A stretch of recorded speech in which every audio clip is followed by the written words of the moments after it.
Bismillahirrahmanirrahim. Alhamdulillahirabbil alamin.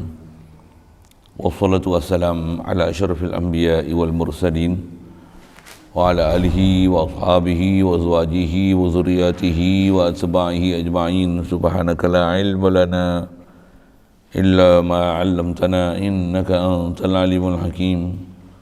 La haula wa la quwwata illa billahil aliyyil azim. Rabbi shrah li sadri wa yassir li amri wahlul 'uqdatam min lisani yafqahu qawli.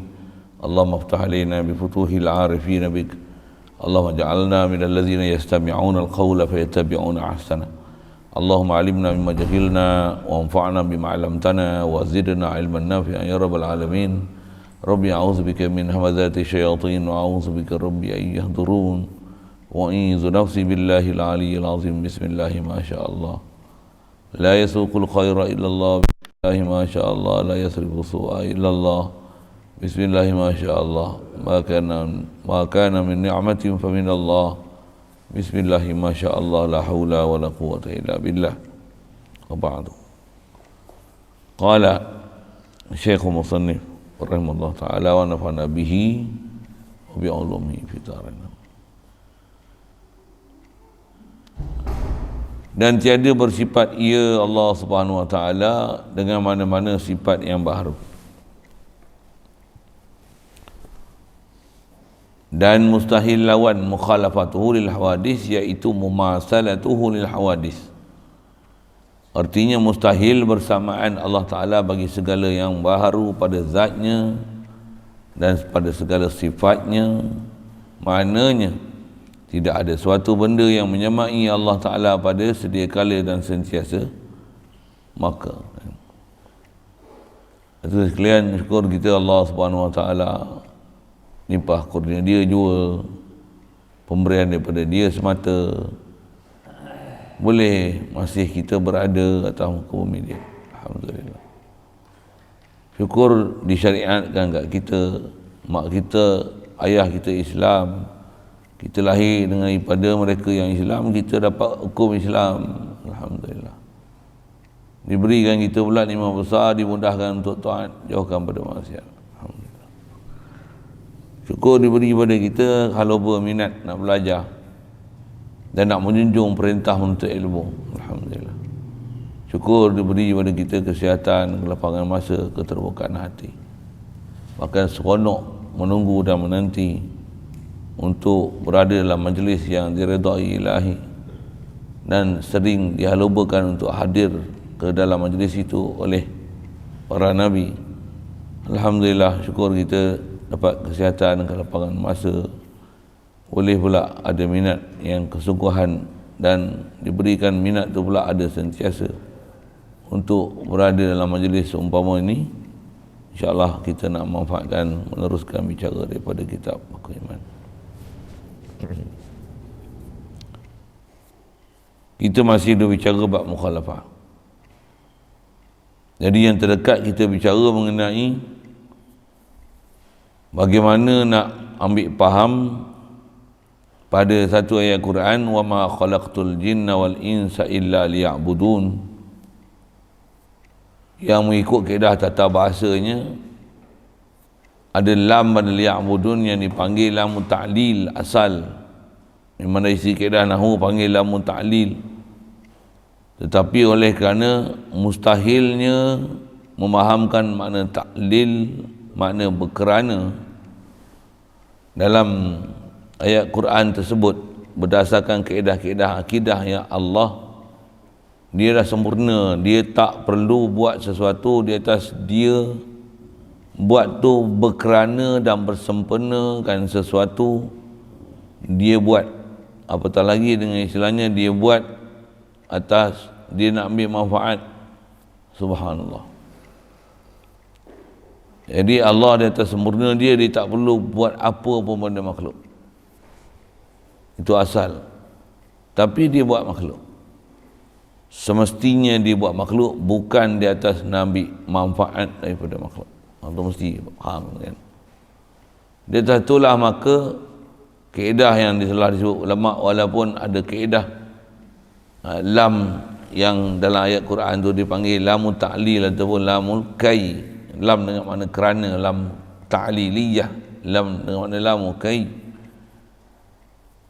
Tetapi oleh kerana mustahilnya memahamkan dan mengiktikadkan, khasnya pada ayat tersebut yang Allah ciptakan jin dan manusia, nampak sekali lalu terjemahan pada ayat Quran seolah-olahnya dengan Allah Ta'ala jadikan manusia dan jin ni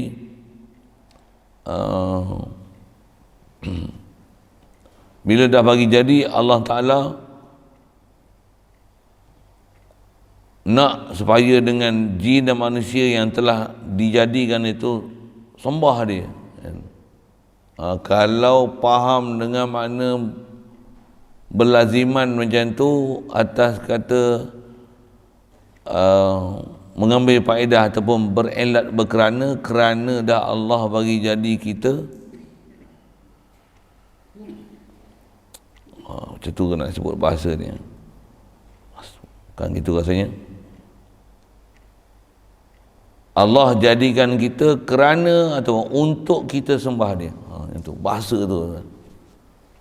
Memahamkan bahasa kekeranaan tu. Mustahil ada makna macam tu pada Allah Ta'ala kerana Allah dia sempurna. Mustahil dia ambil manfaat sesuatu daripada makhluk, dan mustahil juga makhluk boleh memudaratkan sesuatu pada Allah Ta'ala. Allah dia yang buat makhluk, takkan mungkin apa-apa yang ada pada makhluk memudarat atau memanfaatkan Allah Ta'ala. Dengan bahasa lain, takkan bila Allah buat makhluk, Allah ambil manfaat daripada makhluk, ataupun Allah terkesan ataupun jadi mudarat dengan sebab makhluk. Subhanallah. Kena faham itulah. Satu, kita kalau kita buat malas, kita tak taat, seluruh manusia dalam dunia ni berpakat sekalipun untuk istilahnya engkar, bangkang, tak suka nak ikut perintah Allah Ta'ala, Allah Ta'ala tak jadi masalah apa ke dia. Pasal apa? Nak jadi masalah apa ke dia? Kita ni pun adalah perbuatan dia. Apa saja yang ada pada makhluk ni tiada lain melainkan dialah datang daripada dia. Tentulah apa yang ada pada kita tidak akan mempengaruhi dia sikit pun. Siap. Saya tak ulang apa benda dah cerita, cuma saya sebut semalam apa bahasa nak sebut tu. Yang sepatutnya kita kena faham, bila Allah Ta'ala cipta jin dan manusia ni, dia adalah di atas dasar hikmah, di atas dasar Allah berbudi, sepatutnya kita berbahasa. Yang tu saya guna bahasa tu lah kan. Jadi maksudnya kalaulah tu, kalau bahasa ulama-ulama sufi kita lagi halus, andai katalah Allah Ta'ala tak perintahkan kita untuk buat apa-apa pun, sewajarnya kita mengusahakan seluruh keupayaan yang Allah Ta'ala telah kurnia dan beri pada kita untuk kita berbakti pada dia. Yang tu bahasa dia. Itulah liak budun tu bukan dengan makna Allah buat tu di atas dia nak memanfaatkan kita, tapi dia buat tu adalah di atas berbahasanya kita, di atas apa budi dia. Itulah dipanggil lamu sayrurah, itulah dipanggil lamu ta'lil asari, astagfirullah, itulah dipanggil lamul aqibah, itulah dipanggil lamul hikmah, aqibah, hikmah, sayrurah. Kalau nisbah kita lah ni, macam kita bekerja, cuma kalau nisbah pada makhluk, majikan dia cari pekerja pasal memang dia nak ambil manfaat pada pekerja kan. Okay. Kita buat andai macam ni, ada majikan yang bila kita nak kerja, dia bukan nak kita sebagai pekerja, tapi kita dijadikan pekerja dia. Bila kita dah dijadikan pekerja dia, dia pun bukan hajat untuk kita pergi buat kerja khidmat dekat dia, tapi dia jadikan kita pekerja. Bila dah dijadikan kita pekerja, dia pula orang yang memang sempurna. Apa yang ada pada dia memang cukup Nisbah dia nak buat sendiri pun tak ada masalah, dia buat lagi elok daripada apa yang kita buat. Tapi dia ambil juga kita sebagai pekerja. Apa kita nak buat? Semua ayat-ayat tu untuk membantu faham itu je semua tu.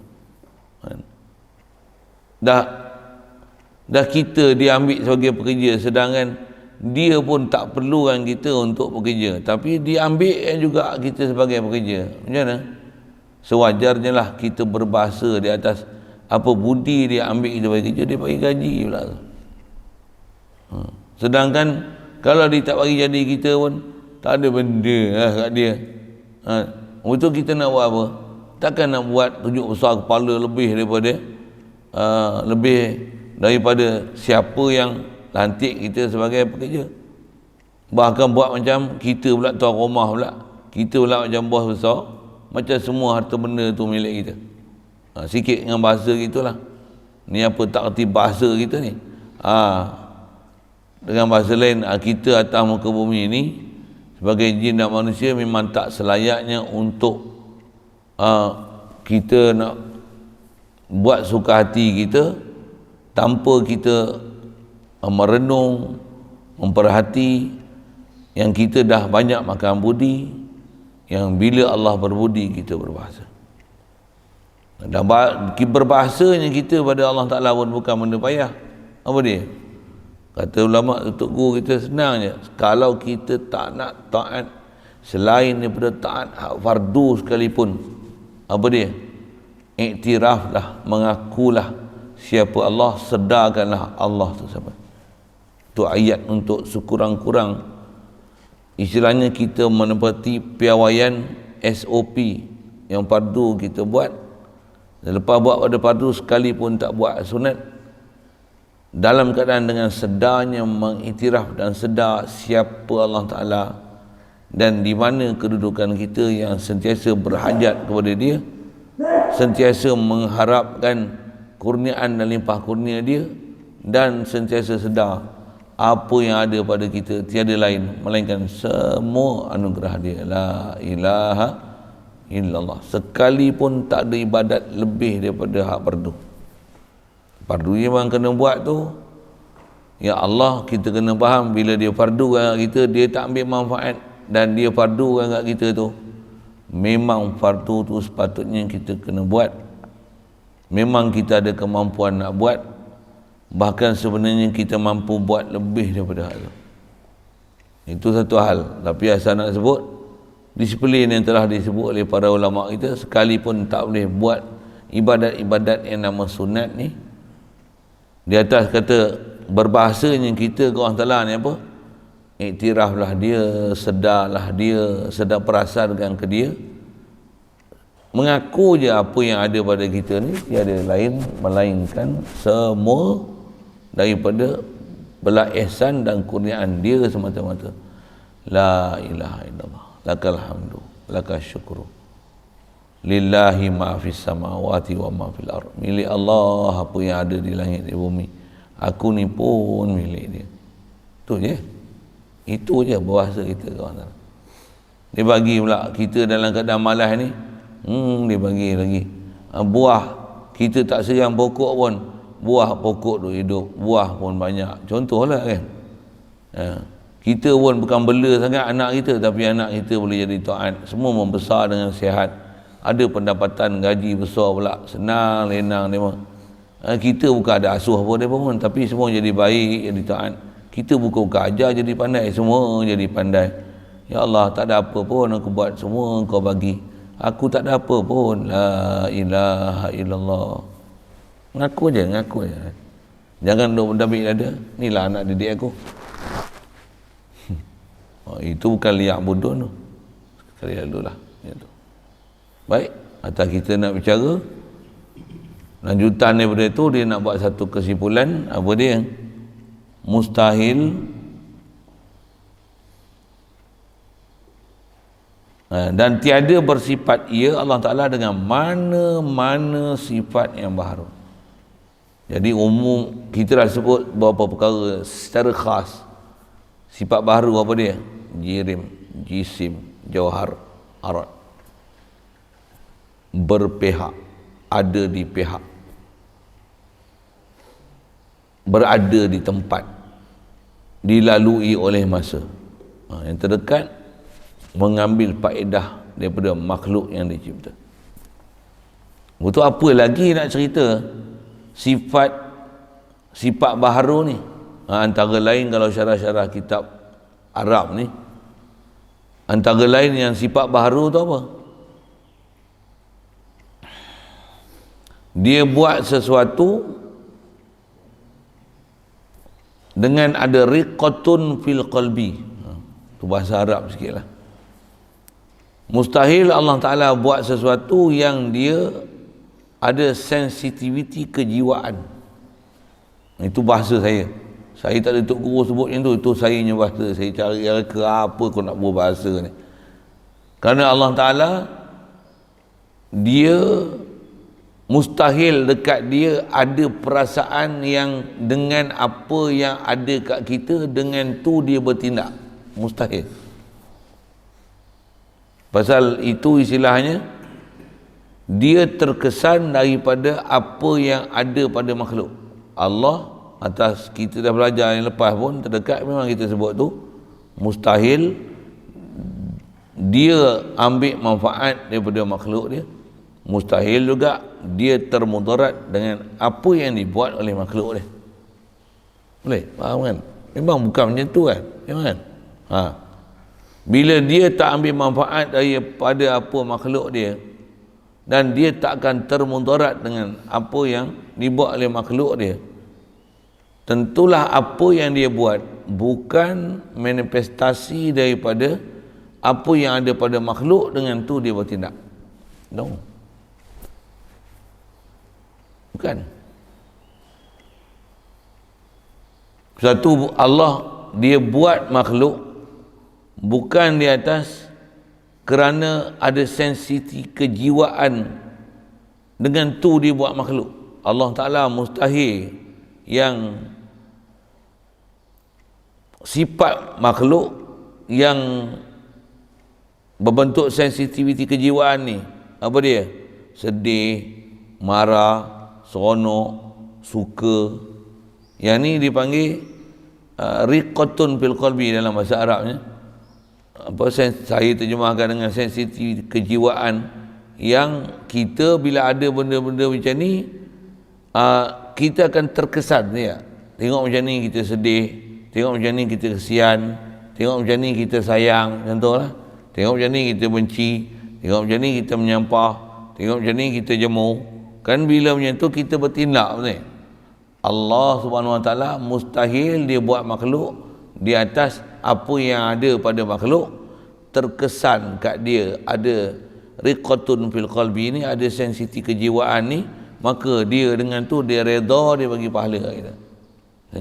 Dia marah, dia bagi azab kat kita, dia bagi bencana kat kita.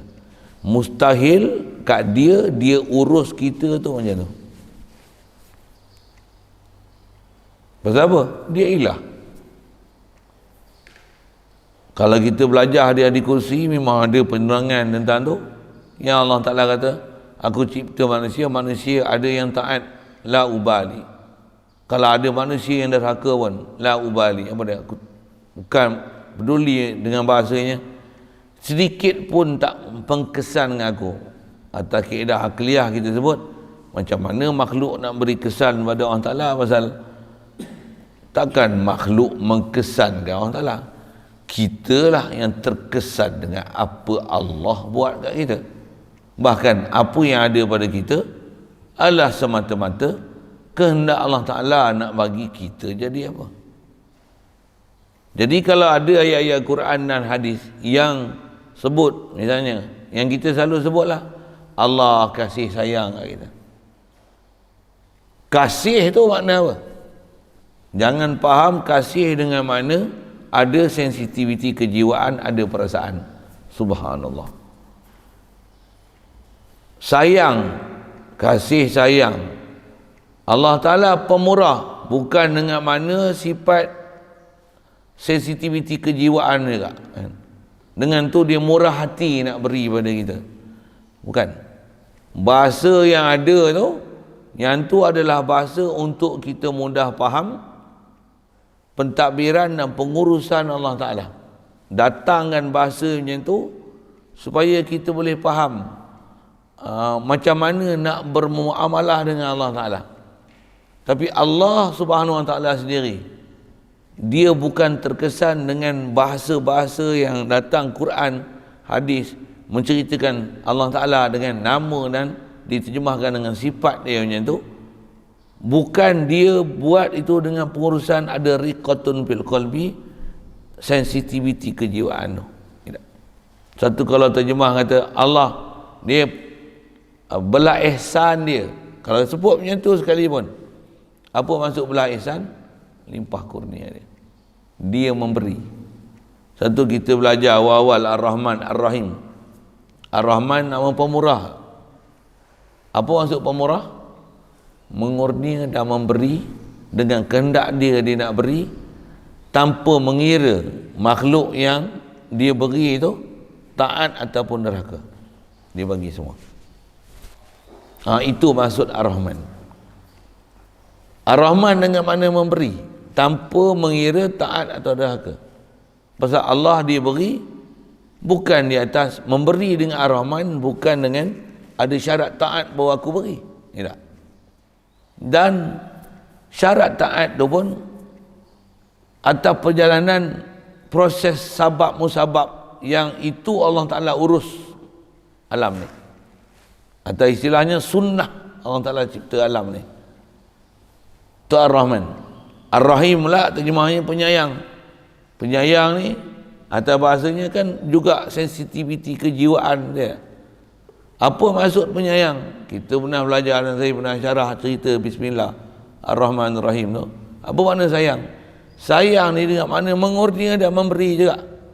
Limpah kurnia dia, yang limpahan kurnia dia beri ni, kurniaan dia beri ni bukan diberi pada semua, tapi diberi pada orang tertentu di atas pandang pada sudut yang kita ni bila mengusahakan syarat-syarat dan syarat-syarat yang tertentu, memenuhi kriteria tertentu, dengan itu diberi nikmat-nikmat yang khas tu. Pandang pada sudut kita menunaikan syarat-syarat tertentu tu, maka dia bagilah nikmat-nikmat yang khas tertentu tu, yang dia bukan bagi semua. Yang itulah nama dia penyayang pada dia. Bukan penyayang tu dengan makna hati dan perasaan. Subhanallah. Satu Nabi Muhammad Habibullah, kekasih Allah. Apa makna kasih?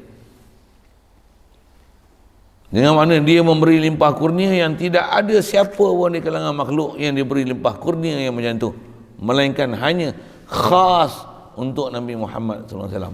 Itu dipanggil Habib.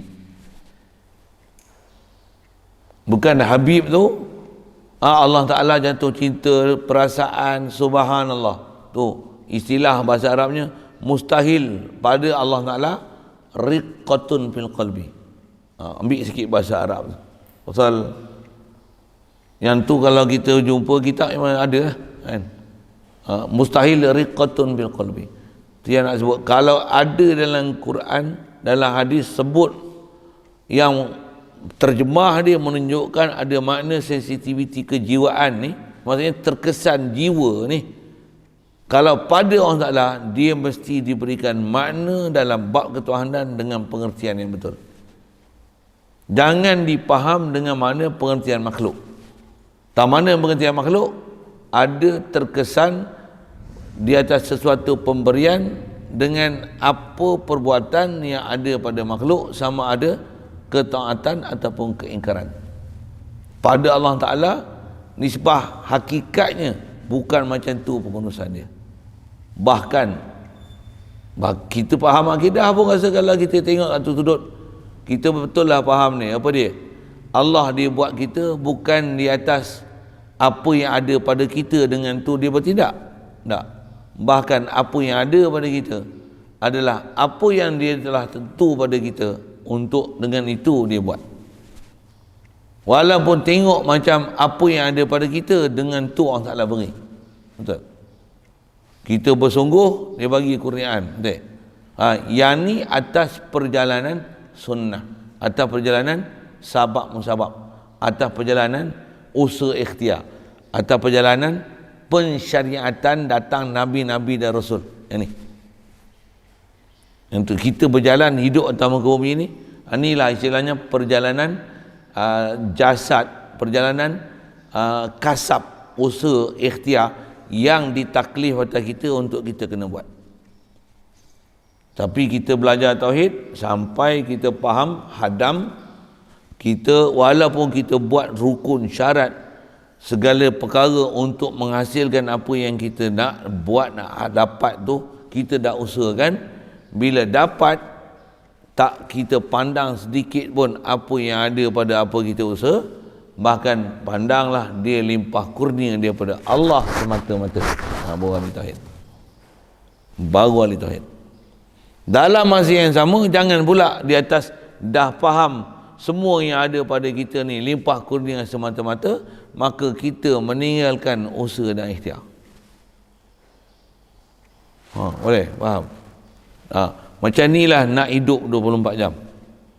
Tapi jaga apa dia? Tergelincir dia mudah sangat. Tahu mana? Bila dah faham ke Tuhan, nanti semua kita buat tak ketahuannya. Pasal apa? Ada tahap nanti kita buat tak ketahuan. Pasal apa? Semua serah je, semua hak Allah, hak Allah, hak Allah, hak Allah. Apa pun. Kalau malas pun, kalau orang Ta'ala nak pergi pandai, pandai juga. Kalau tak semayang pun, dia nak pergi masuk syurga pun, masuk syurga je. Nampak? Kita dah istilahnya terlalu mengharapkan seolah-olah macam beriman pada orang Ta'ala, tapi rupanya kena kecoh dengan nafsu, dengan syaitan. Macam tu lah. Ambil macam tu. Di sebaliknya pula kan, bila kita buat kasab, buat usaha sungguh-sungguh, buat, bila buat macam mana? Sampai kita lupa pada kurnia Allah Ta'ala, bahkan sampai kita rasa macam mana? Apa yang ada ni tiada lain melainkan semua adalah hasil usaha dan kerja tangan aku, ni hasil titik peluh aku. Kacau juga. Yang ni pun kacau, yang tu pun kacau. Jadi kita nak hidup macam mana? Darmian. Urdu sikit. Tengah-tengah. Inilah ahli sunnah wal jamaah. Apa dia? Usaha gila punya untuk hasilkan sabab musabab. Hati macam mana? Tak ada sikit pun berasa kat kita, aku ni apa? Muhtaj. Aku sentiasa berharap padamu, ya Allah. Tak ada apa yang aku buat ni, melainkan aku buat semua ni pun limpah kurniamu. Apa yang ada pada aku pun kurniaan kau. La ilaha illa anta. Nak dapat kedudukan itulah yang sebut je dah, yang susah. Atas taklif ni, macam ni kita kena berjalan hidup. Khas atas kita bicara, tak mana? Mustahil Allah Ta'ala dia buat makhluk dengan ada riqatun fi qalbi. Itu sifat makhluk. Mustahil dia buat dengan ada sensitiviti kejiwaan. Tak, subhanallah. Satu kalau dia buat makhluk, bukan atas dasar nak ambil manfaat. Dia bertindak kat makhluk, bukan di atas pasal nak mendolakkan mudarat. Tapi apa dia? Nak menzahirkan dia adalah pemilik yang Al-Jabbar, Al-Qahhar, Al-Muqtadir, yang kuasa, yang boleh mengerasi, boleh membuat apa saja dia kenaki. Tapi dia punya peraturan yang kita dah tengok, siapa yang buat jalan-jalan untuk dapat redha dia, dia bagi kurnia, limpah kurnia yang dia tak bagi pada orang lain. Di sebaliknya, siapa yang derhaka pada dia, macam mana? Bahasa yang digunakan, dia akan murka, dia akan laknat, jauhkan dia pada rahmat, dia masukkan dalam neraka dia, bahkan kat dunia pun dia terbalikkan bumi, datangkan taufan, kena panah peti, kena pekikan malaikat, ada yang tenggelam dan tenggelam dalam laut, ada yang macam-macam bala bencana yang Allah Ta'ala beri, seolah-olah macam Allah Ta'ala ni terkesan dengan apa yang dibawa oleh makhluk. Tak, Allah disebut kesan ke makhluk, tidak. Bahkan dialah al-mu'assir kulli syai'. Dialah yang memberi kesan, memberi bekas setiap satu. Makhluk tak akan memberi kesan dan bekas pada Allah Ta'ala sedikit pun. Itu yang itu pun saya ada sebut, itu yang sampai kalau kita belajar nahu, kalau i'rab pun Astaghfirullah, i'rab tu patutnya Allah jadi maf'ul. Mustahil Allah jadi maf'ul. Allah adalah fa'il dulu, kini, selamanya. Lepas tu nak i'rab apa? Mansubun ala ta'zim. Pasal nak jaga adab dan nak bagi faham betul i'tiqad dekat Allah Ta'ala, jangan sama sekali salah duk faham Allah Ta'ala jadi maf'ul. Tak faham istilah maf'ul tu ganji lama sikit. Satu ulama-ulama tauhid tambah ulama-ulama yang atas jalan sufiah, yang para awliya ni, apa dia? Dia taat gilanya pada Allah Ta'ala, mujahadah gilanya pada Allah Ta'ala. Tapi macam mana? Apa yang ada pada dia macam mana? Dia kata apa? La ilaha illa anta. Itu yang Nabi Rasul ni siang malam pagi petang, betul? Kerja dia apa? Taat sungguh pada Allah Ta'ala, ajak manusia pada Allah Ta'ala dengan sidik, amanah, tabligh, fatanah, khasbuk, fatanah. Kebiasaan Allah Ta'ala beri pada dia, digunakan untuk bercakap dengan akhlak. Semua dia buat menghilangkan kepentingan diri dia untuk dapat rahmat kepada umat dia. Tapi dia kata apa? Innama alainal balagh, innama alainal balaghul mubin. Ada tempat sebut macam tu. Apa dia? Ya Allah, kami ini hanya sebagai penyampai saja. Engkau saja, innaka antaqam, kamulah saja membuat apa-apa keputusan, aku tukang sampai. Pandang pada bab tauhid ni macam ni. Dalam masa yang sama Allah Ta'ala kata apa? Wa innaka latahdi ila siratim mustaqim. Engkau Muhammad, engkau memang adalah yang menjadi petunjuk kepada jalan yang lurus. Satu ketika Allah Ta'ala sebut dalam Quran, innaka latahdi man ahbabta, kamu tak boleh bagi petunjuk pada siapa yang kamu kasih. Macam mana nak faham ni? Satu ketika Allah Ta'ala kata Rasulullah tak bagi petunjuk. Satu ketika Allah Ta'ala kata engkaulah bagi petunjuk kepada jalan yang lurus. Macam mana nak jawab? Saja saya buat gitu kan. Macam mana? Nanti yang kita faham konteks ni. Konteks sabab musabab, siapa bagi petunjuk? Rasulullah. Para ulama, para awliya. Pasal apa? Inilah usul ikhtiar sabab musabab. Dia kata taklif, ya Allah Ta'ala jadikan inilah sunnah peraturan dia. Buat syarat ada masyrut, buat macam ni jadi macam ni. Makan ada kenyang, minum air ada dahaga, mengajar, tunjuk, bagi akhlak baik, contoh, tunjuk, hujah, bagi alasan, penerangan sejelas-jelasnya, orang faham. Apa dia? Itu kerja kau. Pandang pada hukum rukun, syarat, sabab, apalagi sunnah. Ini adalah taklifan yang ditaklif pada kita untuk cari sedapat mungkin sabab musabab, dan Allah Ta'ala jadikan peraturan, buat syarat ada masyrut, buat sabab ada musabab. Ngajilah pandai-pandai, ngapailah elok-elok, ngulanglah elok-elok, Al-Hafiz. Engkau tidur, Al-Hapus. Itu Kau makan banyak-banyak, gemuk. Contohlah. Kau makan sebiji nasi, melaporlah kau. Memang macam tu Macam tu lah. Apa dia? Peraturan sabab, adat, sabab musabab, peraturan, syarat masyrut, sabab musabab.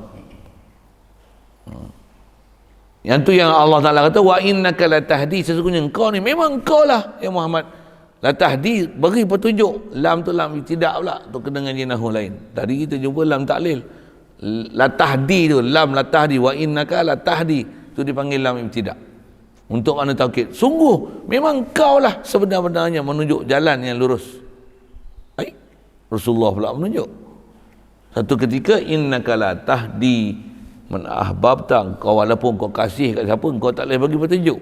Macam mana tu? Rasulullah bagi petunjuk atas jalan sabab musabab, dia rahmatan lil alamin. Macam inilah sunnah Allah Taala bagi jadi. Nisbah hakiki bagi petunjuk, mana ada apa makhluk pun, melainkan Allah lah yang bagi jadi. Apatah lagi petunjuk, mana boleh hakiki bagi petunjuk, melainkan Allah. Itu hakikat. Nak berjalan Atas jalan tauhid ni, tu yang ada istilah jalan syariat. Atas saya sebut ni, Allah yang bagi tunjuk, inilah jalan hakikat. Jalan atas jalan tauhid, dua-dua mesti betul. Dua-dua mesti betul. Dua-dua mesti betul tu yang kalau kita apa? Kita dapat ni. Apa kita dapat?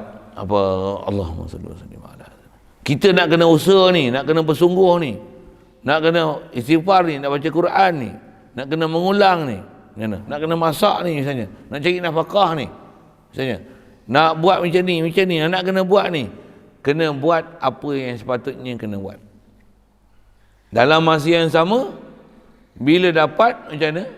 Ini tindakan seterusnya. Dia tak hanya lalu satu hala macam tu. Dia mesti ada kat kita yang kena ada sensitiviti kejiwaan. Apa dia? Buat dapat. Alhamdulillah. Hadza min fadli Rabbi. Ni limpah kurnia daripada Allah, dia yang mengatur, mengurus aku. Bukan di atas apa yang aku cari, tapi sebenarnya dia dah tentu. Aku ni nampak macam kat aku. Semuanya ni jalan aja nak dapat. Yang beri siapa? Allah. Ahli tauhid. Dua-dua mesti betul. Baru jadi ahli sunnah wal jamaah.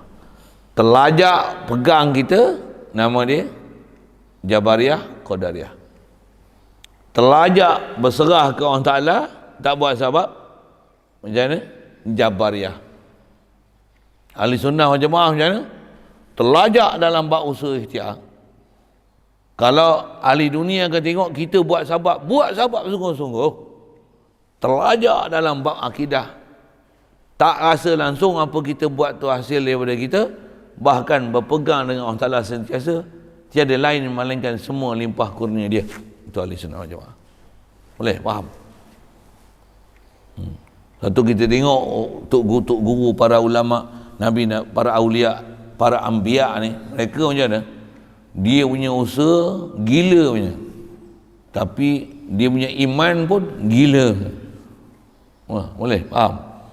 Dia punya cara lifestyle dia tu, yang kita dakwah ada siang malam. Adalah siang, malam saya baca lepas maghrib, siang saya baca lepas subuh, siang aja kan. Saya pun mengajar siang malam. Agak-agak Rasul macam tu kan. Saya ngajar pun orang yang nak dengar. Rasul macam mana?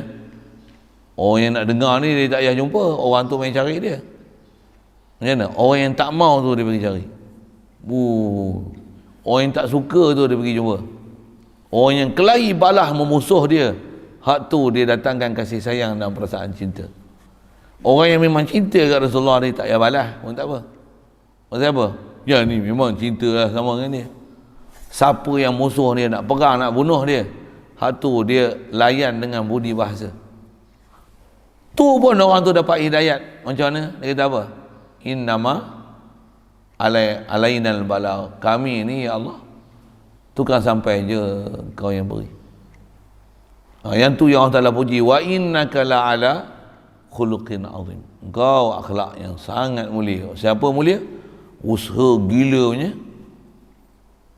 Istilah hati, perasaan pasrah ke Allah Ta'ala, hadir hati ke Allah Ta'ala macam mana?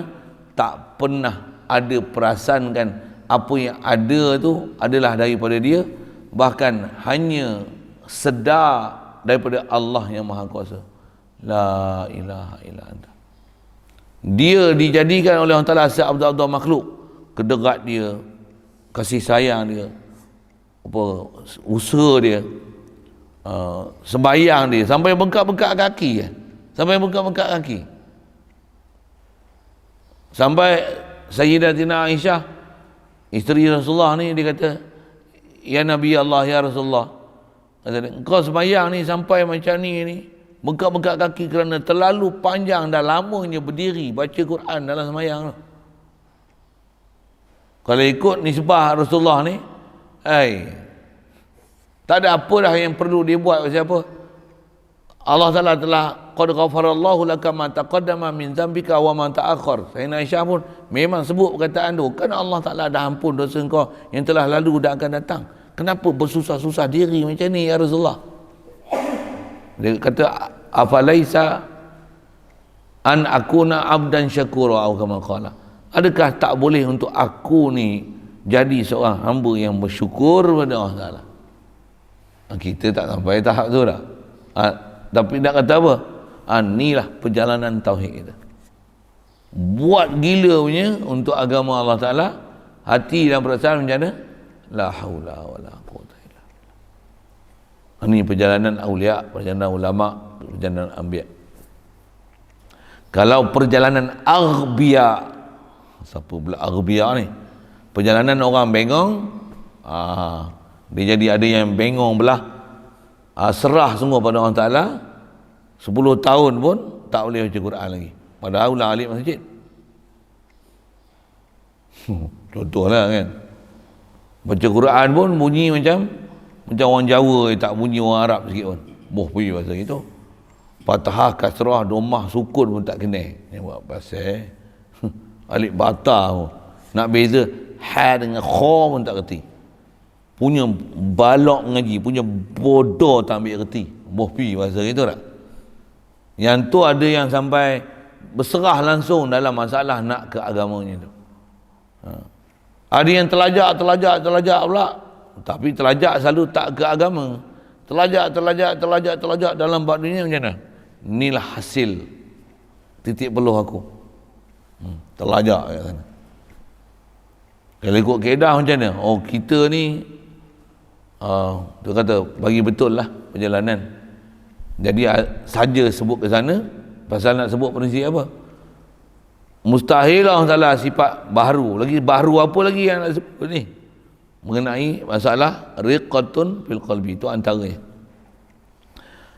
Bahasa terjemah ni ada mustahil pada Allah Ta'ala yang dia ada terkesan daripada makhluk dia dengan hati sanubari dia, subhanallah, bahkan hati sanubari pun tak dibubuhkan Allah Ta'ala.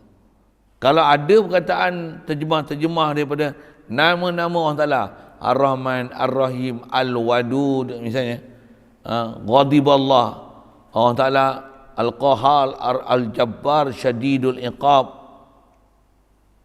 Abu Azizun Dhuntiqam, ulaika yal'anuhumullah, la'nat, ghadab, marah, apa, la ahada aghiru, Allah Ta'ala cemburu. Dalam hadis-hadis sebut macam tu. Semua hadis-hadis ayat Quran macam ni, macam mana? Sebut tu, ada kata ulama, untuk kita faham macam mana atas level kita pentadbiran dan pengurusan Allah Ta'ala. Tapi sebenarnya dia mustahil ada tersentuh dan terkesan daripada makhluk. Bahkan apa yang dia buat tu, apa yang dah sedia pada ilmu dia, azali lagi, dan dalam ketentuan dia azali lagi untuk dibuat pada makhluk.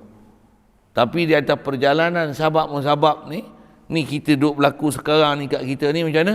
Berlaku di atas Allah Ta'ala datangkan istilah-istilah asma' husna dia untuk menunjukkan ni proses yang kita kena buat, sabab-musabab supaya hasilkan kasih sayang dia, pemurah dia, tu wadud dia, jauhkan ghadab dia, laknat dia, intiqam dia. Sikit bahasa-bahasa tu saya tak terjemah, tak apa tu. Atas perjalanan supaya kita faham macam mana nak buat, didatangkan bahasa-bahasa dalam bentuk ada sensiti kejiwaan supaya kita faham ni kita kena buat dengan kita ada perasaan. Jangan faham dan jangan ada apa-apa i'tiqad yang salah ke Allah Ta'ala, Allah yang sebenarnya ada jiwa dan ada perasaan. Subhanallah.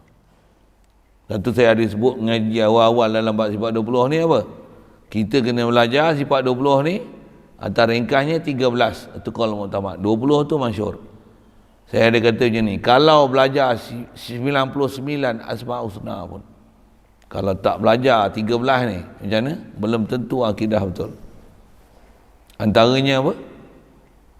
Belajar Ar-Rahman Ar-Rahim, Allah Ta'ala pengasih dan penyayang. Lepas tu duk i'tiqad apa? Kita buat macam ni, Allah sayang kat kita. Sayang tu makna apa? Allah Ta'ala pun ada perasaan kat kita dan kasih kat kita.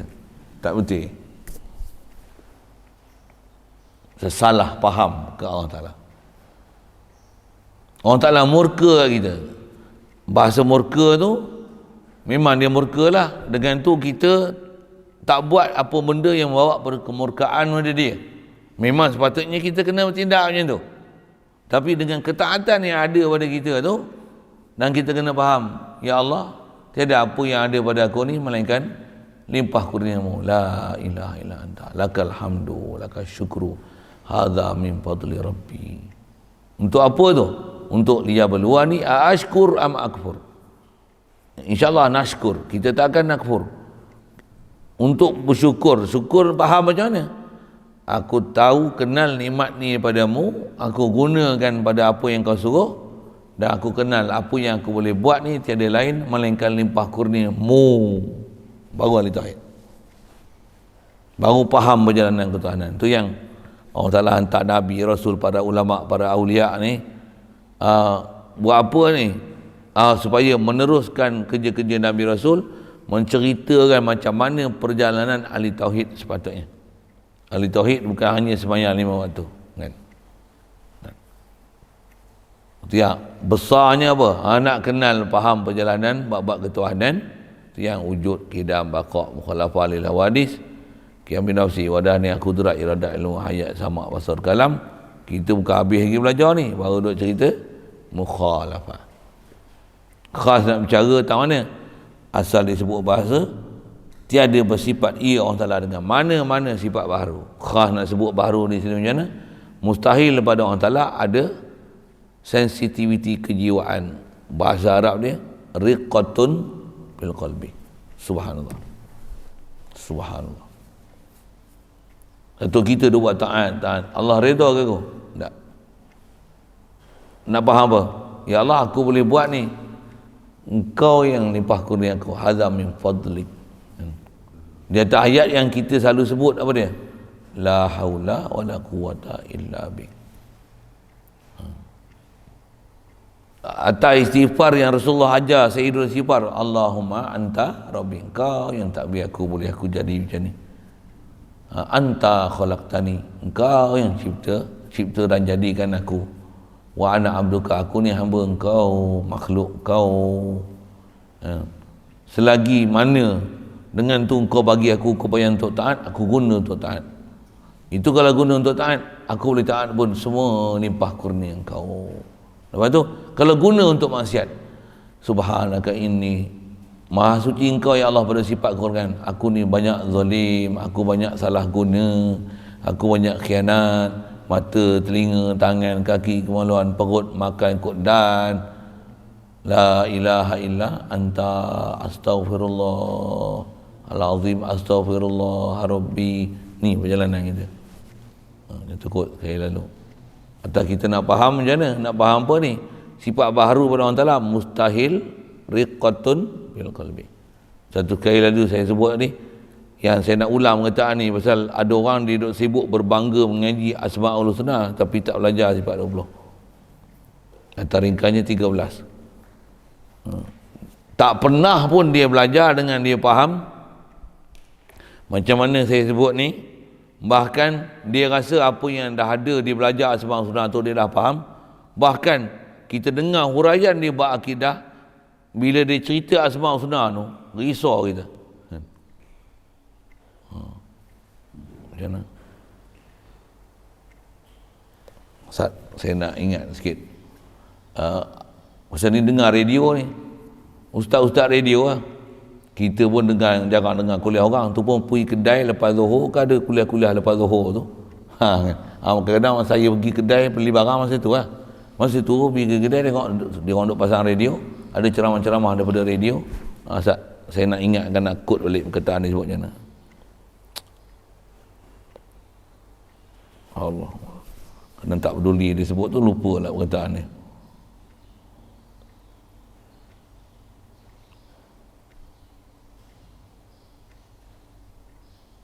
Macam mana? Antara kata-kata yang dia sebut, tuan-tuan, bangunlah malam, bertahajudlah, memohonlah, mintalah pada Allah Ta'ala. Siapa? Allah Ta'ala menanti-nantikan doa kita.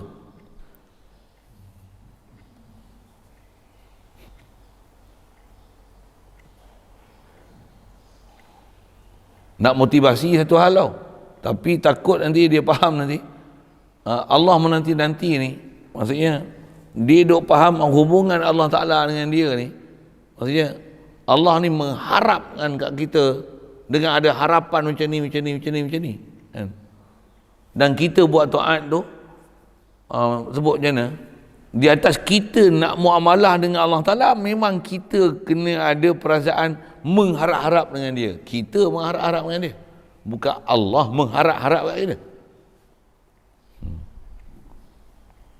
Tapi kalau orang dengar, orang nak motivasi dengar, itulah radio ni selalu jarang ngajar bab-bab akidah dengan prinsip, jadi selalu motivasi kan. Allahumma salli ala sayyidina.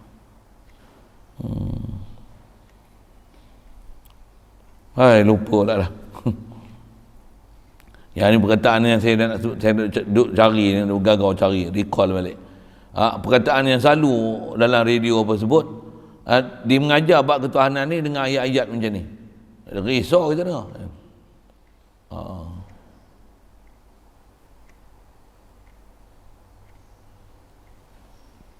Allah.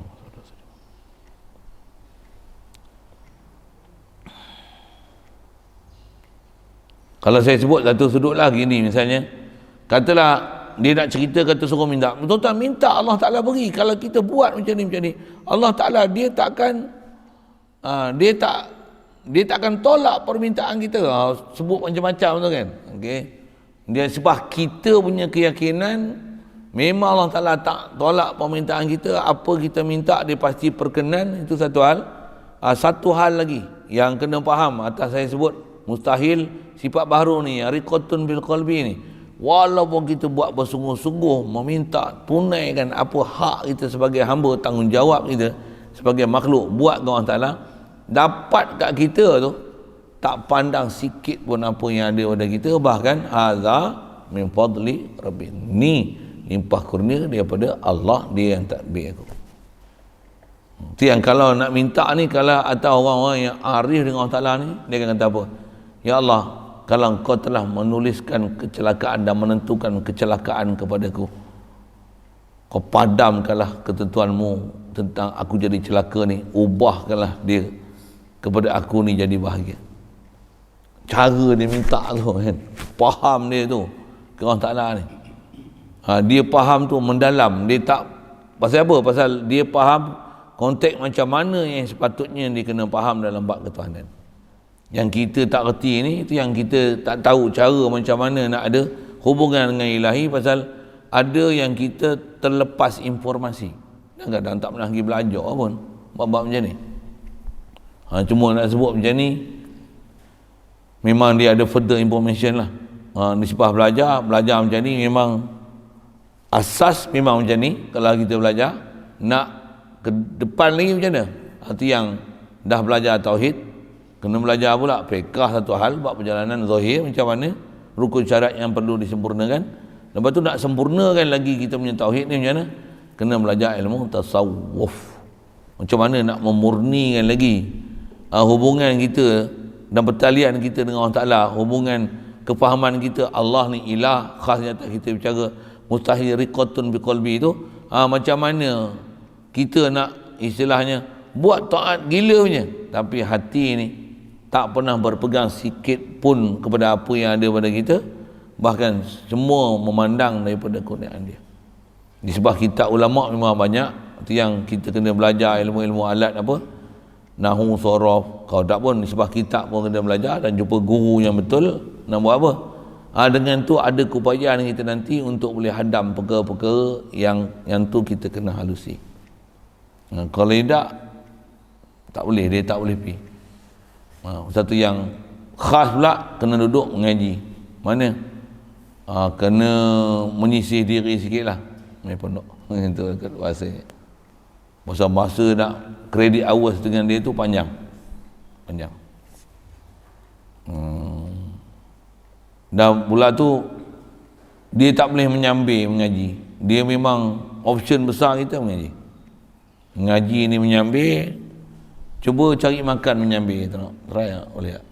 Para ulama kita cari makan tu menyambil, bahkan tak ambil peduli pun bab tu.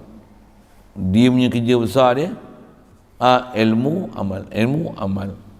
Satu sebut sekali lalu lah. Kita terbalik. Apa dia? Kerja ni benda besar, menyambil tu beramal. Lainlah cara hidup kita kan. Itu yang nak khas tu, khas lah. Allahu Akbar. Macam mana pun, kalau kita muhasabah sikit diri kita, macam mana? Kita ni macam mana? Kalau saya sebut khas saya sendiri lah, macam mana? Ada bab kita dah belajar. Tapi kalau tengok nisbah kita punya kesungguhan untuk ke Allah Ta'ala ni, Allah, terlalu kerdil lah. Satu, kita kena berada di bawah asuhan orang-orang yang memang hidup dia memang tiada lain melainkan untuk cari redha Allah Ta'ala. Kalau kita duduk sesama dengan dia, sekampung dengan dia, satu kawasan dengan dia, memang kita boleh tengok dengan mata kepala. Dia pula memang apa dah matang dalam bab tu, paling best. Tu lah. Habis-habis tidak, orang kata tak ada rotan akor pun guna, akor pun tak ada, tali rapiah pun tali rapiah dah. Saya ni apa, kain buruk je. Apa cerita ni, nak cerita lanjutan pada tu lah. Setelah kita faham mustahilnya jirim, jisim, jauhar, arad, istilah tu kena ingat. Syarat kita nak faham. Mustahil dia bertempat, mustahil dia berpihak, mustahil ada di pihak, mustahil ambil manfaat. Ni apa pula sifat mustahil, sifat makhluk ni? Mustahil dia buat sesuatu dengan ada riqatun fil qalbi. Kerana mustahil Allah Ta'ala dia bertindak di atas apa yang ada pada makhluk dia bertindak. Bahkan apa yang ada pada makhluk tu, yang itulah perbuatan dan keputusan Allah Ta'ala yang dah sabit dengan ilmu dia azali, yang dia sedang laksanakan. Nampak macam dekat kita ada peranan, tapi sebenarnya semua limpah kurnia Tuhan. Macam tu bahasa ni.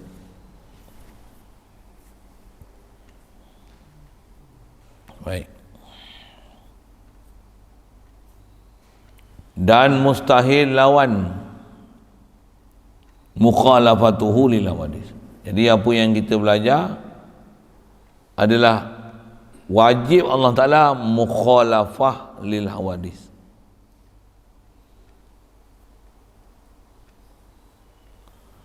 Bila wajib mukhalafah, tentulah mustahil lawan mukhalafah. Apa dia? Iaitu mumasalah lil hawadis, menyerupai makhluk. Apa-apa sifat makhluk, khas makhluk, memang ni ciri makhluk, mustahil Allah Ta'ala bersifat makhluk. Maksudnya jangan memakhlukkan Allah Ta'ala. Saya dah sebut beberapa kali kata-kata tu. Sipi sangat besar tu dengan tauhid dalam bab mukhalafah. Jangan mentuhankan makhluk. Satu hal. Kita belajar khas ni banyak dalam konteks jangan memakhlukkan Allah Ta'ala. Apa prinsip nak kenal yang ni sifat makhluk, dengan tu kita kat nisbah ke Allah Ta'ala. Sifat dan ciri makhluk mesti dikenal. Itulah tak mana ciri makhluk ni, zat makhluk apa dia, begitu juga arad yang ada pada makhluk apa dia. Umum bahasa dia, zat makhluk apa ciri dia, arad yang ada pada makhluk apa dia. Itu zat makhluk ni apa yang kita dah belajar. Macam mana pun kitab kita ni, hari tu pun saya ada sebut katanya, kitab dia ni yang kita baca ni, antara bab paling panjang dia cerita mukhalafah. Kita akan lalu nanti, dia macam berulang sekali lagi. Masa sebut wajib Allah Ta'ala mukhalafah, dia sebut dah sifat makhluk. Mustahil Allah Ta'ala mumasalah dengan menyerupai makhluk, disebut sekali lagi sifat makhluk tu apa, supaya kita hati-hati sungguh bab mukhalafah ni. Hadam betul-betul apa dia sifat makhluk, jangan sama sekali nisbahkan kepada Allah Ta'ala. Itu satu. Asal saya nak sebut di CP. Apa CP nak kenal ni sifat makhluk, dengan tu kita tak sifat Allah Ta'ala. Sifat makhluk besar sekali apa dia? Jisim. Dengan bahasa lain, makhluk yang kita nak kenal, makhluk ni apa? Zat makhluk. Apa kriteria zat makhluk, pencirian zat makhluk, apa ciri-ciri arat makhluk. Ada bahasa kita dah lalu tu kut mudah nak hadam. Apa ciri-ciri arat makhluk? Kita sebut arat tu sekali lalu, jumpa sekali lagi nanti akan datang. Apa arat makhluk? Panas, sejuk, besar, kecil, apa lagi? Berjuzuk, beranggota. Ni arat-arat yang ada pada makhluk. Bau, ada bau, ada rasa. Ini ada warna, ada bentuk, boleh pecah, boleh bercantum. Ni adalah arat yang ada pada makhluk. Dan sifat yang ada pada zat makhluk apa dia? Bermula dengan jauhar, bercantum jisim, isi ruang jirim. Ada yang dia ada tapi tak mengisi ruang, jisim latif. Dengan sebab boleh bercantum, berpecah apa semua ni, dengan jauhar apa, akan ada arat yang berbeza-beza. Lagi sifat makhluk yang seterusnya apa dia? Dia akan ada dimensi, depan, belakang, atas, bawah, kiri, kanan. Allah mustahil dia ada dimensi, mustahil dengan kita dia ada di dimensi yang tertentu. Subhanallah. Mustahil dia ada di tempat, mustahil ada dilalui masa. Pasal masa apa kita cerita bulan, bintang, matahari, Allah buat makhluk sebelum ada matahari, bulan, mana ada masa. Mustahil Allah dilalui oleh masa. Sebelum Allah Ta'ala buat arash, mana ada Allah Ta'ala duduk di tempat, mustahil Allah Ta'ala di arash. Itu sipir-sipir nak faham yang kita dah belajar sebenarnya. Nak faham kan kata apa? Mustahil zat apa makhluk dengan ciri zat makhluk,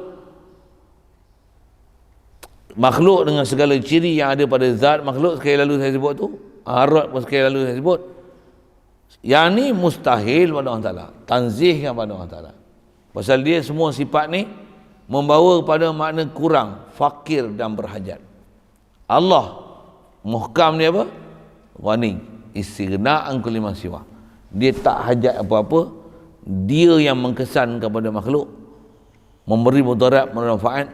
Makhluk takkan beri kesan pada Allah Ta'ala mudarat manfaat. Makhluk takkan memberikan apa-apa tindakan sensitiviti kejiwaan pada Allah SWT. Itu kot bahasa. Itu rumusan yang kita dah baru habis. Jumpa nanti sekali lagi dia akan ulang. Sifat makhluk ni apa? Itu yang insya-Allah kita jumpa nanti. Mumasalah bagi Allah Ta'ala ni dengan baharu, mustahil pada zat dan sifatnya, dengan makna tiada ada suatu benda yang menyamai Allah Ta'ala pada sedia kala dan sentiasa, dulu, kini, selamanya. Bahasa tu pun kita bicara dah. Maka mustahil ia jirim. Situ kita sambung nanti insya-Allah. Jadi ada bab nanti saya dah bagi huraian tu, saya baca je lah. Pasal dasarnya kita dah cerita. Ni istilahnya balas kali kedua. Jadi kalau saya tanya tu, kalau disiplin saya mengajar pondok, mana saya dah lalu, saya dah cerita, memang hadir pula, muka memang ada, saya panggil ya. Apa dia jirim? Apa dia jisim? So, ke depan ni nak buat apa? Bersedialah, telaah dulu. Mana-mana yang agak tak faham, bermuzakarah lah anda. Kena tanya ni, siapa? Saya dah bagi syarat, saya dah bagi hin dah. Tak dapat saya penyepak je waktu tu. Itu pondok lah. Yang ni tak ada lah. Saya buat itu. Tapi disiplin macam tu lah. Pasal ni syarat rukun untuk mengaji, nak faham kan. Kalau tak faham, bila nak upgrade ilmu?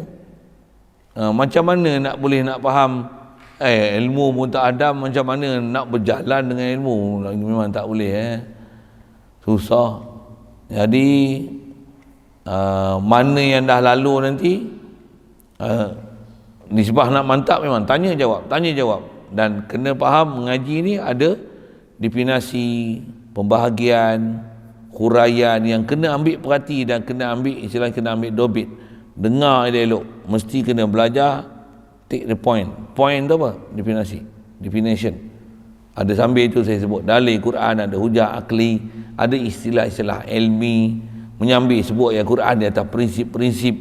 Misalnya innaka la tahdi, ila siratil mustaqim innaka la tahdi man ahbabta. Macam mana nak selesaikan tu? Yang ni pandang sudut mana, ni pandang sudut mana. Kena pandai belajar tengok poin. Yang ngaji mesti kena dengan perasaan penuh sedar duduk je ilmu.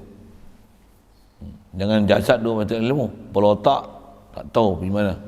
Itu yang tak jadi cerdik tu. Na'udzubillah. Mudah-mudahan Ta'ala pelihara kita. Nisbah kita punya persediaan mesti kena berjaga macam tu. InsyaAllah kita sambung pelajaran tu. Tak mana ni jumpa nanti.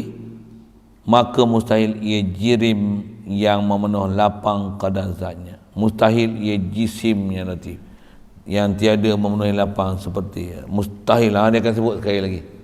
Jadi kalau memang semua clear je, saya baca je lah, tak payah syarah lah 2 kali. Tapi kadang-kadang syarah 10 kali pun tak ingat kalau itu yang apa antara kaedah dia, soal wal jawab. Tanya boleh reflect balik tak? Kadang-kadang kita faham tapi kena tanya dulu spesifik baru boleh jawab. Sendiri nak keluar tak pandai. Itu yang kadang-kadang perlu dibantu dengan soal dan jawab. Tanya. Kalau tanya boleh jawab, tanya boleh jawab, maksudnya faham. Cuma kita tak ada kat kita sendiri kejituan maklumat ada kat kita, dengan tu kita boleh cerita. Dia tak ada lagi. Yang tu istilahnya belum sabat, belum tetap lagi apa yang kita faham tu. Memang istilahnya dah hadam sedarah daging. Apa kepahaman sepatutnya kena ada, dia belum lagi lah. Pasal apa? Pasal belum dapat kemantapan tu. Tu yang antara uslub dia soal jawab. Tu pun proses belajar agak sebenarnya. InsyaAllah sambung dalam kata dia maka mustahil jirim. Jadi bersedialah siapa yang hari itu tak berapa nak tangkap, bersedialah untuk dengar sekali lagi, pen, buku tulis. Pasal nak dengar kadang kalau ada video ulangan ke apa, bukan sedang nak ulang balik. Apa satu, saya mengaji pun guru banyak pesan. Tuan-tuan saya tak tahu. Saya mengaji guru pesan, guru yang mengaji kitab guru pesan. Ada kenalan-kenalan saya yang duk menghafal Quran, dia pun berpesan macam ni. Apa dia? Mengaji, menghafal, kena tumpu perhatian, dan perhatian yang kita kena tumpu ni, kalau nisbah menghafal, hafal mula-mula, hafal tu ingat sungguh-sungguh, bagi ingat sungguh-sungguh, jangan ada perasaan nak menghafal pula kali kedua. No, tak boleh ada perasaan macam tu. Hafal tu, hafal, jangan hafal tak ingat, tak apalah nanti aku ulang balik baru ingat. Tak boleh hafal macam tu. Hafal ni macam mana? Itu istilahnya, kalau istilah menghafal lah, kena ambil sabak, kena ambil apa yang benda nak dihafal, katalah satu muka, yang ni baca elok-elok, dah disahkan bacaan kita betul, hafal, esok hantar tu maksudnya tasbih. Macam tu kan, belajar kan, menghafal, macam tu. Baca macam mana? Ini baca yang hari ni, tasbih. Sabak semalamnya, sepatutnya yang semalamnya macam mana? Tak faham saya tanya apa? Ni hari ni punya, ada salah tak? Tak boleh ada salah. Soal yang semalamnya macam mana? Lagilah mantap daripada baca semalam. Semalam hantar yang semalamnya, hari ni hantar hari ni punya. Lepas baca hari ni punya, kena baca yang semalamnya.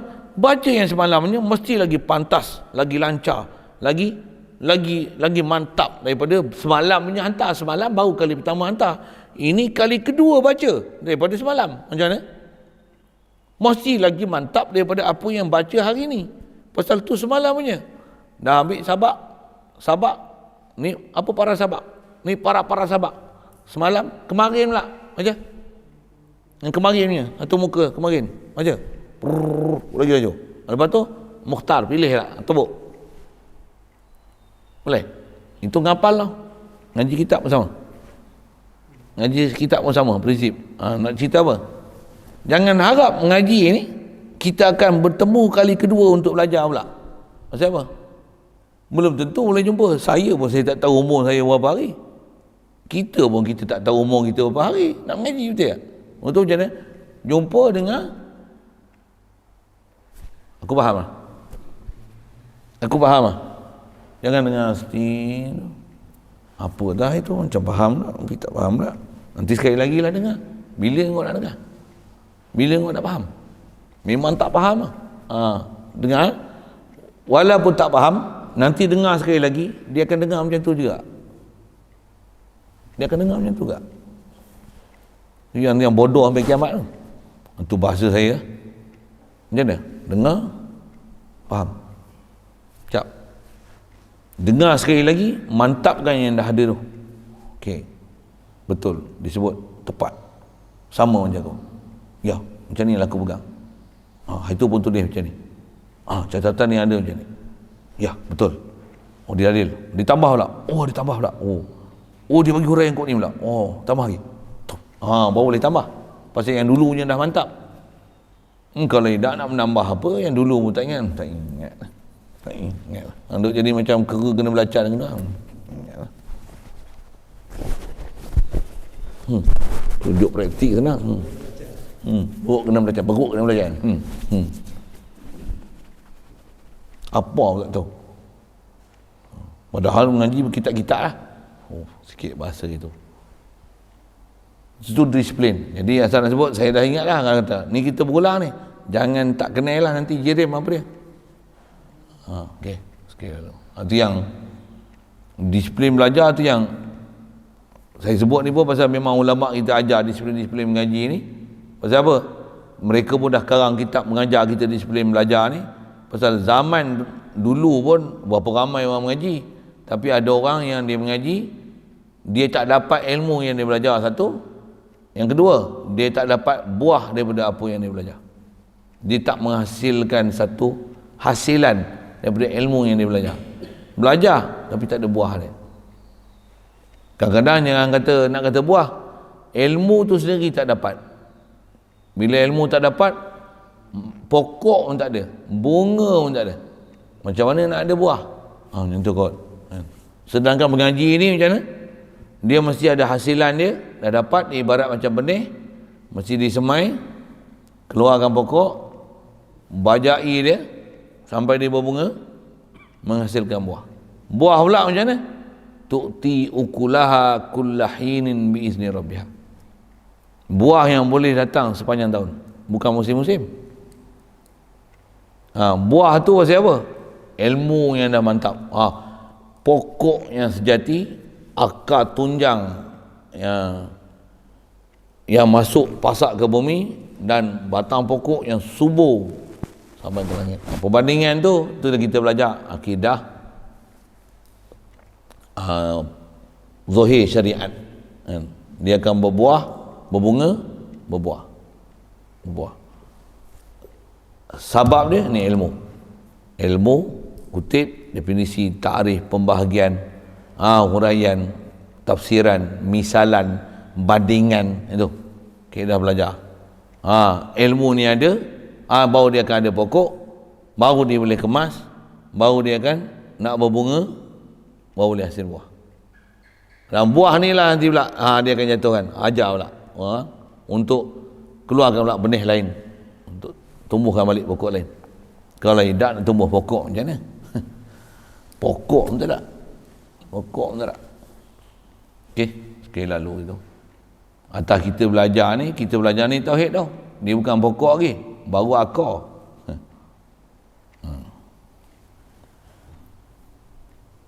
Sikitlah dengan misal-misal macam tu, mudahan dapat satu kepahaman dan kita akan berwaspada dengan apa yang kita belajar. Tambah pula apa yang kita nak temu tu, benda yang telah belajar, kut terlepas hari tu, pasti boleh catch up pula dengan dengar sekali lagi, insya-Allah. Soal kalau ada, khasnya atas kita bicara riqatun bil qalbi ni, kita punya bicara pagi ni, tu besarnya.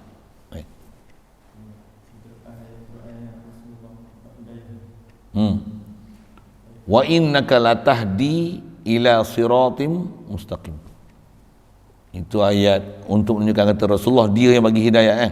Itu yang tanya kan. Wa innaka latahdi ila siratim mustaqim. Siratillahi alladhi lahu ma fis samawati wa ma fil ardh. Itu. Surah mana?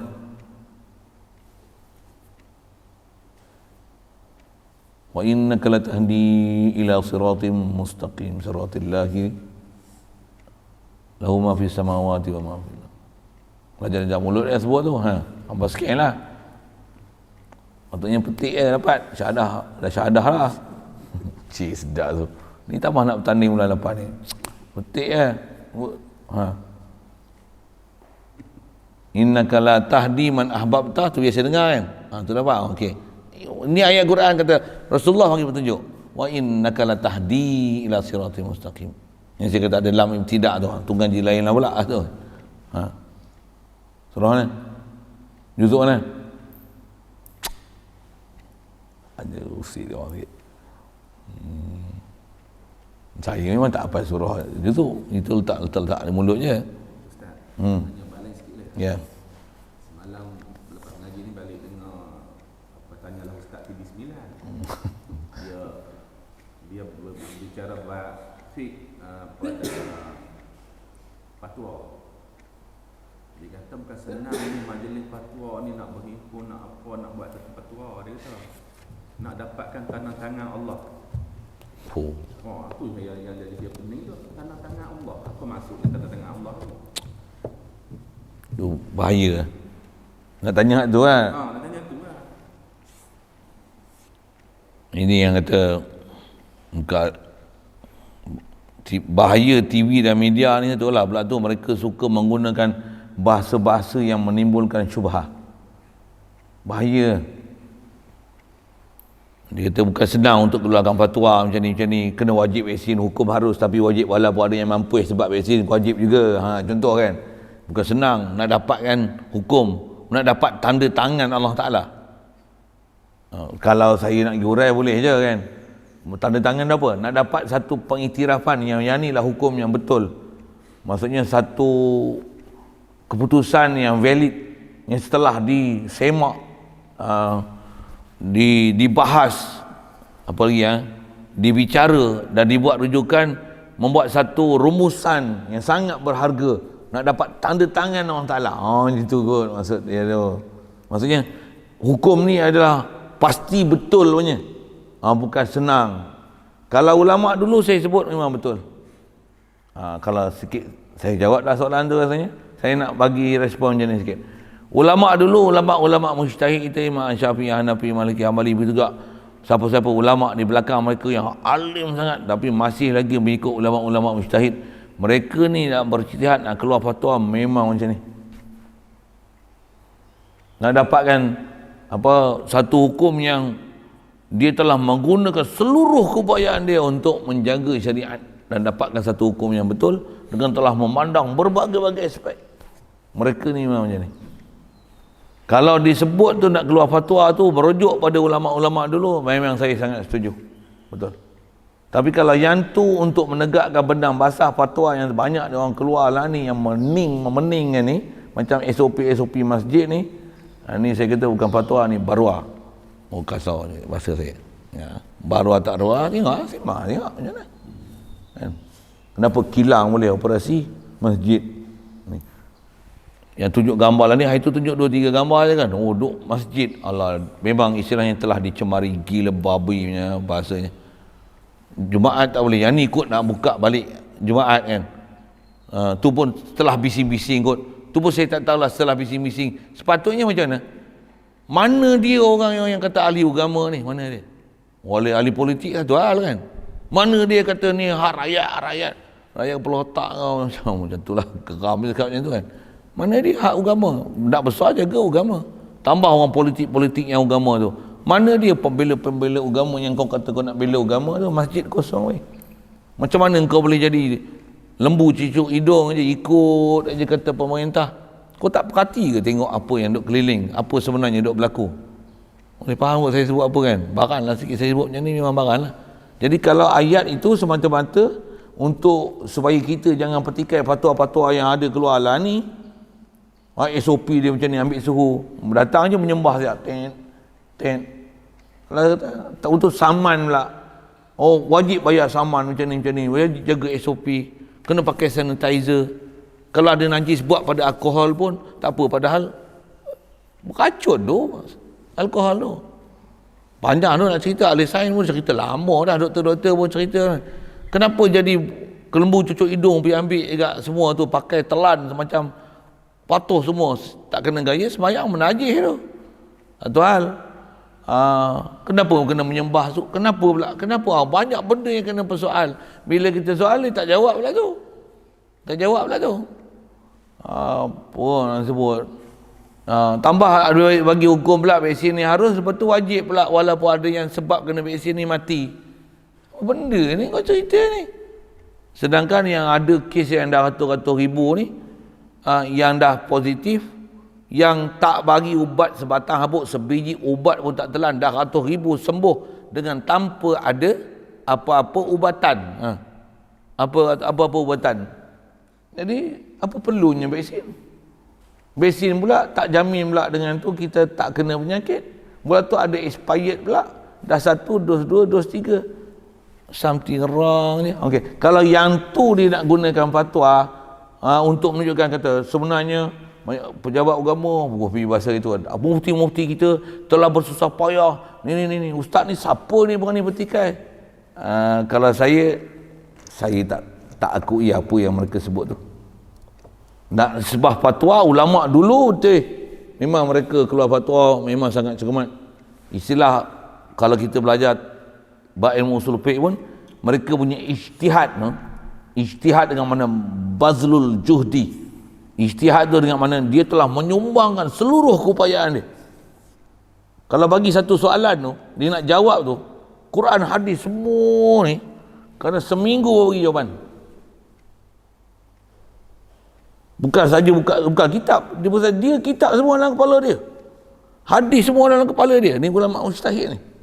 Hafalan qiraat semua dalam dia, lughah semua dalam kepala dia. Buat apa? Munajat, minta, ya Allah, macam ni. Macam mana nak buat ni? Minta lagi, istikharah lagi, main ajak lagi. Ni sebab Imam Bukhari kita dengar cerita nak tulis hadis dalam kitab dia aja. Ulama mujtahid macam mana? Nak istinbat hukum. Ni nak hukum apa ni? Dengan keadaan mereka sendiri. Imam Syafi'i baca Quran satu hari, sehari semalam 30 juzuk lah Quran. Nak kata betapa dia susah payah tu untuk mendapat satu hukum yang gitu. Mai mufti-mufti bengong tambahlah ni yang ada duduk dekat terawang-awang dekat kayangan tu lagi kan merepet. Kita tengok tak setuju pula hukum fiqh macam ni, campak mazhab ni, raja atas apa bala kan. Kalau yang tu untuk menunjukkan apa keputusan yang telah dibuat sekarang ni, pula tu tak ada mufti-mufti yang bangkang seolah-olah apa yang dibuat ni adalah betul. Kalau yang sekarang saya kata tak, pasal hal yang ada keliling ni menafikan apa yang mereka cakap. Dan tu kot, tu sama sikit lah. Kalau tujuan ni buat ada soal jawab, tanyalah ustaz atas dia nak cerita fatwa ni untuk menegakkan benang basah mereka, kenapa dia buat SOP macam ni, saya tak setuju. Saya pun boleh tak setuju macam tu lah, saya bukan ada siapa-siapa pun kan. Tapi kalau orang awam pun boleh pertikaikan kenapa majlis agama buat keputusan-keputusan macam ni, tu orang awam, apatah lagi saya. Cuma ada orang yang diam macam ni, dia sabit tak berani bercakap pasal ada berkepentingan dan memihak. Itu je. Saya nak sebut gini sikit, tak percaya tengok kalau dia berhenti kerjaan, dia pencen esok tak nak jadi guna. Saya selalu sebut yang tu, tak? Pegawai kerajaan apa cikgu ke apa pun, polis, sorry saya sebut cikgu kan, polis ke askar kan, masa duduk dengan kerajaan dulu macam mana, doktor macam mana, terpaksa diam, terpaksa kunci mulut. Lagi ambil tindakan bayaran, cuba dia keluar tengok daripada kawasan tu macam mana. Kau tengok macam-macam dia balun ni, kelepak. Dia pun tak suka dengan sistem tu sebenarnya. Peraturan tu yang mengekangkan dia untuk dia pada bercakap sesuatu. Kalau sikit dengan isu apa? Itu lulian. Itu lulian lauk punya. Macam mana? Tentulah contoh kan. Dah sebut tu, saya dah beritahu lah. Kenapa boleh, takkan polis tak bisa nampak? Takkan pejabat tanah, perhutanan, perhilitan, takut tak masuk tu kan. Takkanlah tak bisa jumpa Ya Allah, hai. Takkan pokok durian dah besar-besar, kita pergi tebang hutan, tebang pokok manggis, pokok durian kat kita pun sekampung tahu tu. Ni hutan tebang tolak dengan air keruh habis semua ni, jalan lori balak apa semua masuk bawa keluar. Apa buta lah tak ada tengok. Tidaklah tunjuklah. Yang anak marah ustaz kan. Ada yang kes di Teping ni, seorang bekas tentera lah. Dia teroka belah mana hijau mana 2 ekar. Dibawa mahkamah, dicas. Ceroboh tanah haram, tanah. Kena 50,000 denda, 2 tahun penjara. Yang Cina ni 1,000 berapa ratus ekar. Yang 111 orang kan dia punya semua peneroka tu. Tak kena apa. Cuma isytihar mahkamah kata depa ni sebagai bersalah penyedayang kerana menceroboh tanah kerajaan, tapi tidak ditindakan. Tak ada apa tindakan yang kena. Tidak didenda, tidak dipenjara. Yang ni 2 tahun penjara. Yang nu bekas komunis. Bekas komunis. Sedangkan askar di tempat yang Rian tu depa pernah berperang situ. Askar pernah perang. Yang patah kaki, yang mati tu tak kira dah kan. Yang hilang kaki. Tapi askar buat kena sedangkan kami adalah dalam pemat dan tentera. Seseorang yang bekas tentera boleh dapat tanah kerajaan sepatut hak nak bagi sekurang-kurang 2 ekar, tidak melebihi 20 ekar. Dalam pemat. Oh, memang ada. Majlis Akan Tentera. Tapi kenapa daripada kena denda macam tu pula. Sedangkan dia berhak. Yang komunis ni dia dalam tanah hutan sipan terus ceroboh pula tu. Pokok durian pun sudah 40 tahun dah. 40 tahun lebih lah kan. Durian pun musangking lah kan. Tak ada apa-apa pun lah. Yang tu lah kata, mana orang besar-besar ni, mana mufti-mufti ni, tak ada bersuara apa pun, diam je. Siapa? Memihak. Sorry lah kan. Sebab betul tak betul, tengok sama ada yang ni dia yang terlibat dulu masa tu, ataupun sekarang ni dia tak dapat duit, tapi dia tak nak bercakap tu pasal dia sedang jaga ini. Dia bercakap aja, tengok saya boleh bercakap pasal saya tak ada apa-apa, dan saya bukan nak ada apa-apa. Pasal memang tu yang kata tok guru kita, saya duk ngaji, mana yang memang faham prinsip, dia tak gaduh gedik-gedik nak duduk tempat-tempat untuk macam itulah. Jawab dah tu tak. Undang taklah pelara kita, jadikan kita punya perjalanan, kita belajar tauhid, belajar iman, bab iman ni betul-betul di atas iman tu kita bertindak, bukan di atas ada kepentingan tu kita cari. Hadanallah ila siratal mustaqim. Itu dulu. Ada tangguh je. Allah makbulkan doa ni atas proses rukun sabab musabab, syarat masyurut, atas perintah junjung perintah, atas junjung perintah, itu je. Dia atas janji, buat macam ni dapat macam ni, buat macam ni. Ada istilah nahu syarat masyurut kan, ada jawab syarat, jawab syarat. Wa man yattaqillah yaj'al lahu makhraja. Siapa yang bertakwa dengan Allah Taala bagi jalan keluar. Ni apa cerita ni? Maksudnya kalau buat macam ni Allah Taala bagi jalan keluar. Jadi seolah-olah kita buat tu Allah Taala ini apa? Inilah jalan syariat, inilah jalan sabab musabab, inilah jalan iman, inilah jalan kasab yang kita diperintahkan untuk ikhtiar. Macam mana pun bila buat takwa, jujur tengok dapat jalan keluar macam mana. Kita ada pun dia bagi jadi, kita takwa pun dia bagi jadi, kita keluar pun dia bagi keluar. La ilaha illallah hadza min fadli rabbi. Jadi atas kata nak tanggung macam mana Allah perkenan doa macam tu kan. Allah keluarkan kita bila kita ada takwa. Siapa yang bersungguh-sungguh walazina jahadu fina lanahdiyannahum subulana, Allah Taala bagi petunjuk, ada jalan af'al, jalan sifat, jalan zat. Dia akan tunjuk kita semua jalan-jalan untuk pergi ke dia. Syarat dia bermujahadah kan. Ini apa ni, cerita apa ni? Ini adalah bab istilah sabab musabab, rukun syarat. Ini bab pensyariatan, usaha ikhtiar. Yang ni bab sunnatullah. Ni tu. Macam mana nak bagi hidayah, Allah Taala hantar Nabi Rasul. Bukan Nabi Rasul konten aja. Dia bagi sidik, amanah, tabligh, batanah, dia bagi mukjizat. Apa ni? Apa ni? Sedangkan orang Ta'ala boleh bagi hidayat, tak payah bagi mukjizat, tak hantar rasul pun dia boleh bagi hidayat. Ini sunnah dia. Ini istilah sabab musabab, syarat masyrut, macam tu. Syarat jawab syarat. Proses macam tu. Tapi nisbah sebenarnya bab ketuhanan kalau faham macam mana, tak ada apa pun melainkan semuanya daripada Allah. Okey. Jadi tu yang saya kata, dua konteks yang lagi betul. Nisbah Rasulullah memang dia tak lagi petunjuk, innaka la tahdi man ahbabta. Nisbah pensyariatan, Allah hantar Rasul buat apa? Wa ma arsalnaka illa rahmatan lil alamin wa innaka la tahdi ila siratal mustaqim. Okey, dua konteks tu mesti faham. Baru faham perjalanan syariat, baru faham perjalanan hakikat. Wallahu a'lam. Bismillahirrahmanirrahim. Allahumma nawwir qulubana binur hidayatika kama nawwartal arda binur syamsika abadan abada bi rahmatika ya arhamar rahimin warzuqna fahman nabiyyin wa hifdzal mursalin wa ilhamal malaikatil muqarrabin wa sallim tasliman ala jamil anbiya'i wal mursalin walhamdulillah.